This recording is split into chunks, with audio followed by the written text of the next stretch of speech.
अक्से परवाज़ की ताज़ा तरीन खबरों, मरासिलों, तज्ज़ियों और तबसरों में आपका इस्तकबाल। मैं हूँ आपकी मेज़बान हैया वानी।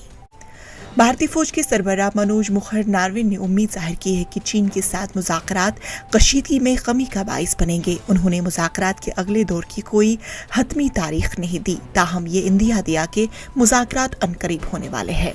साबिक मरकजी वजीर दाखिला और जम्मू कश्मीर के साबिक वजीर आला मरहूम मुफ्ती मोहम्मद सईद की बेटी रोबिया सईद के अगवा के मामले में अलहदगी पसंद रहनुमा यासीन मलिक समेत 10 अफराद के खिलाफ टाड़ाकोट में चार्जशीट दाखिल की गई। जम्मू कश्मीर की साबिक वजीर आला महबूबा मुफ्ती ने सिलसिलावार ट्वीट में मरकजी हुकूमत पर तनकीद किया। उन्होंने अपने ट्वीट में कहा कि PAGD की वजह से दिल्ली की टांगे लड़खड़ा रही है और जाहिर है कि आने वाले दिनों में बदगुमानियों की इस मुहिम में मजीद शिद्दत लाई जाएगी।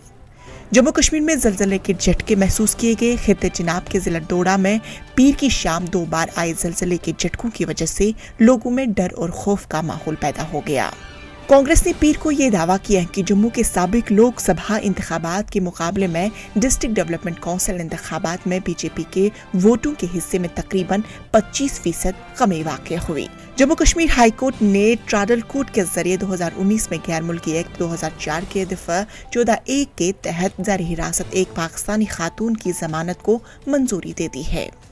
दुनिया भर में कोरोना वायरस के मुतासरीन की तादाद 90.9 मिलियन हो गई है। अब तक 1.9 मिलियन से जायद इंसान इस वबाई मर्ज की वजह से हलाक भी हो चुके हैं। भारत में मुतासरीन की तादाद करीब 10.5 मिलियन है। जम्मू कश्मीर क्रिकेट टीम ने मंगल को जारी सईद मुश्ताक अली ट्रॉफी में अपनी पहली जीत दर्ज करते हुए त्रिपुरा को 6 विकेटों से शिकस्त दे दी है। पाकिस्तानी क्रिकेट टीम के कप्तान बाबर आजम का कहना है कि जनूबी अफ्रीका के खिलाफ सीरीज में एक्शन में नजर आऊंगा। नाज़रीन, ये था आज का खबरनामा। फिलहाल दीजिए मुझे इजाजत।